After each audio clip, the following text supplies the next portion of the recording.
வணக்கம் மக்களே! இந்த வீடியோல நம்ம சில பங்குகள் பற்றியான அப்டேட்ஸ் எல்லாம் டிஸ்கஸ் பண்ண போறோம். இன்னைக்கு நம்ம மார்க்கெட் ஹாலிடே. ஸோ இன்றைய தினம் பல நிறுவனங்களோட ரிசல்ட் இருக்கு. குறிப்பா முன்னணி நிறுவனங்களோட ரிசல்ட்ஸ் எல்லாம் வந்து இருக்கு. ஸோ எப்படி பெர்ஃபார்ம் பண்ணியிருக்காங்கங்கிறத நம்ம பார்ப்போம். என்னென்ன நிறுவனங்களோட ரிசல்ட் இருக்குங்கிறத டிஸ்கஸ் பண்ணலாம்.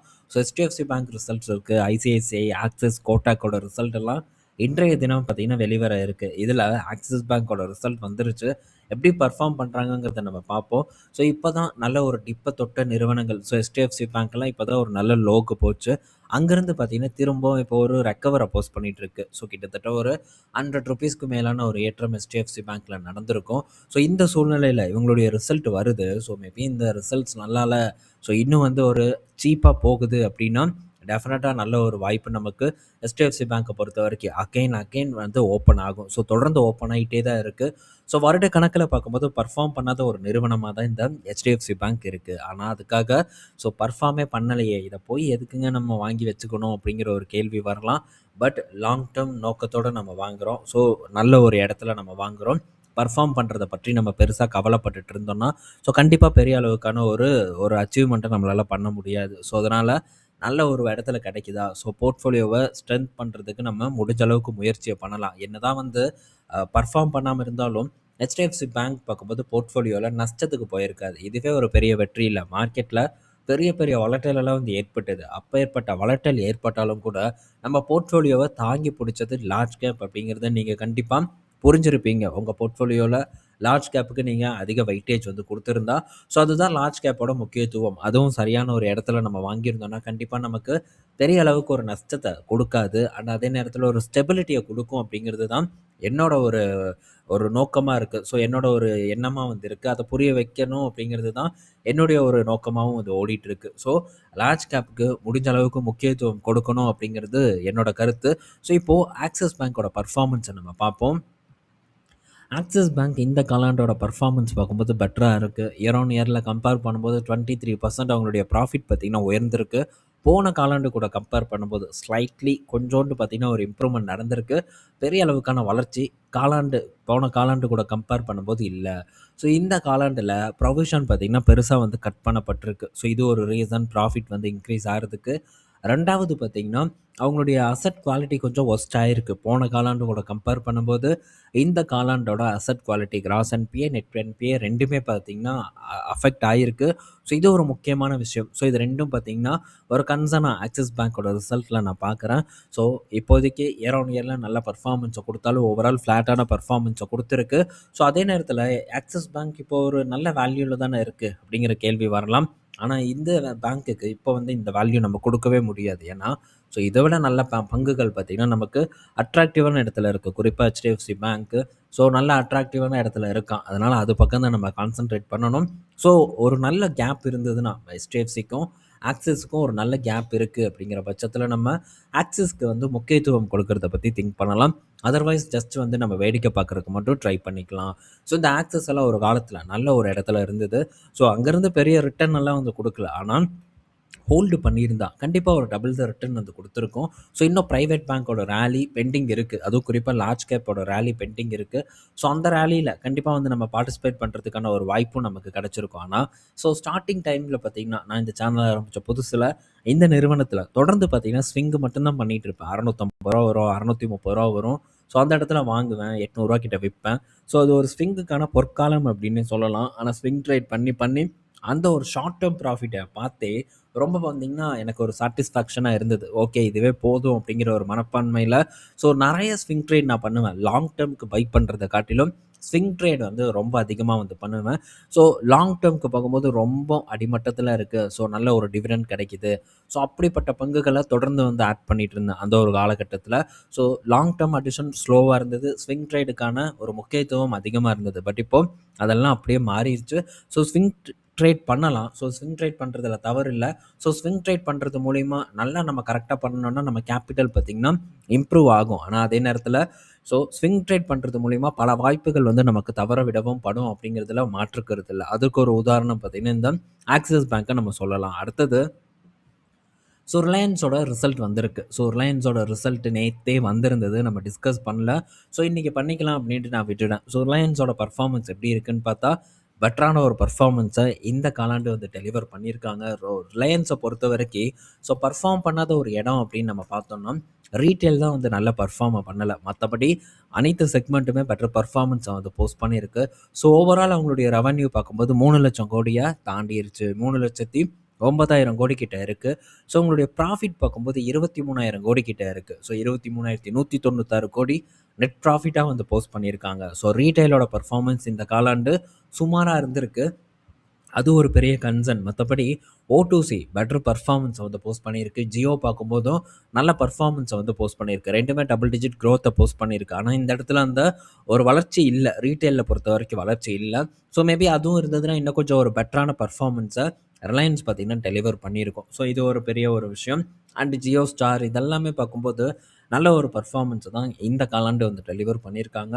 ஸோ நிறைய விஷயங்கள் இருக்குது. எல்லாத்தையும் நம்ம ஒரே வீடியோவில் டிஸ்கஸ் பண்ண முடியாது. ஏன்னா வீடியோவோட லென்த் எங்கேயோ போயிடும். நிறைய விஷயங்களை நம்ம பேசுவோம். போரிங்காக இருக்கும். முழுசாலாம் யாரும் டெஃபினட்டாக வந்து பார்க்க மாட்டாங்க. அதனால் நம்ம முக்கியமான விஷயங்களை மட்டும் நம்ம பார்த்துக்கலாம். ஸோ இதில் ரீட்டைல் அப்படின்னு பார்க்கும்போது ரெவன்யூ ஒரு 7.4% வந்து ரைஸ் ஆகிருக்கு. 90,000 கோடி பார்த்தீங்கன்னா ரெவன்யூ ஜென்ரேட் பண்ணியிருக்காங்க. 252 புது கடைகளை வந்து ஆட் பண்ணியிருக்காங்க. ஸோ ஓவராலாக பார்க்கும்போது 20,000க்கு மேலே 20,189 கடைகள் கிட்ட ரிலையன்ஸ் ரீட்டைல் வந்து இப்போ ஓன் பண்ணுறாங்க. ப்ராஃபிட் பார்க்கும்போது ரீட்டைல் வந்து ஒரு 2,800 கோடி கிட்ட வந்து ப்ராஃபிட் போஸ்ட் பண்ணியிருக்காங்க.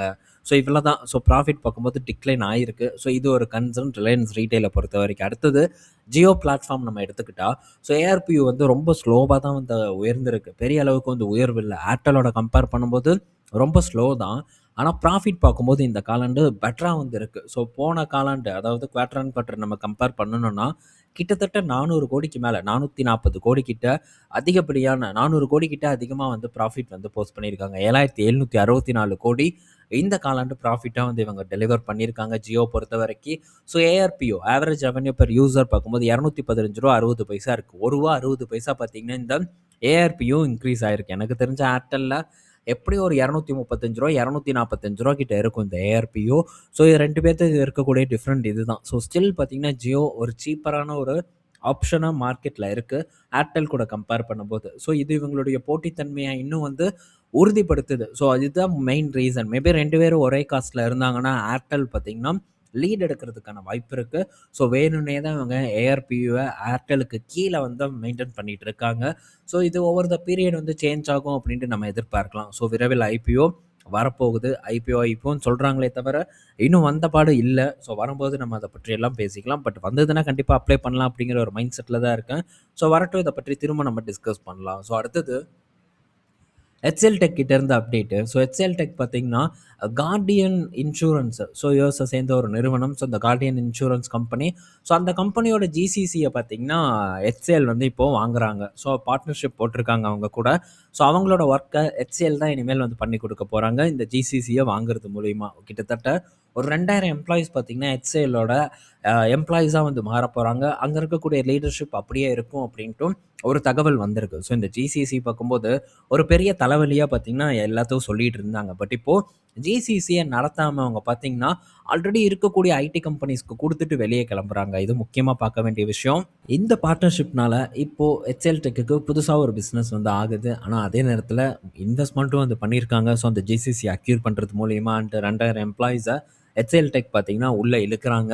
பட் இது நல்ல விஷயம்தான். ஒரு பக்கம் ஜிசிசியோட அச்சுறுத்தல் பெரிய அளவுக்கு வந்து பேசக்கூடிய ஒரு பொருளாக இருந்தாலும் ஜிசிசியனால் பெரிய ஒரு இம்பேக்ட் ஏற்படாது அப்படிங்கிறத பற்றி நம்ம பேசிட்டு தான் இருக்கோம். ஸோ இவங்களுக்கு இருக்கிற பிஸ்னஸ் பார்த்திங்கன்னா தொடர்ந்து ஒரு வளர்ச்சியை நோக்கி போகும் அப்படிங்கிற ஒரு எதிர்பார்ப்பும் நம்மக்கிட்ட இருந்துக்கிட்டு தான் வந்து இருக்குது. ஸோ தொடர்ந்து நம்ம பார்ப்போம். ஸோ ஐடி கம்பெனிஸ் ஒரு நல்ல இடத்துல இருக்குது. தினமும் பார்த்திங்கன்னா அதை பற்றி நம்ம பேசிக்கிட்டே தான் வந்திருக்கோம். ஸோ மேபி வந்து நம்ம இன்னும் பெட்டர் அப்படின்ட்டு எக்ஸ்பெக்ட் பண்ணிகிட்டே இருந்தோம்னா கடைசியில் நமக்கு அந்த சான்ஸ் வந்து கிடைக்காம போவதற்கான வாய்ப்புகள் தான் ரொம்ப அதிகமாக இருக்குது. ஸோ மார்க்கெட்டில் இறக்கம் ஏற்பட தான் செய்யும்.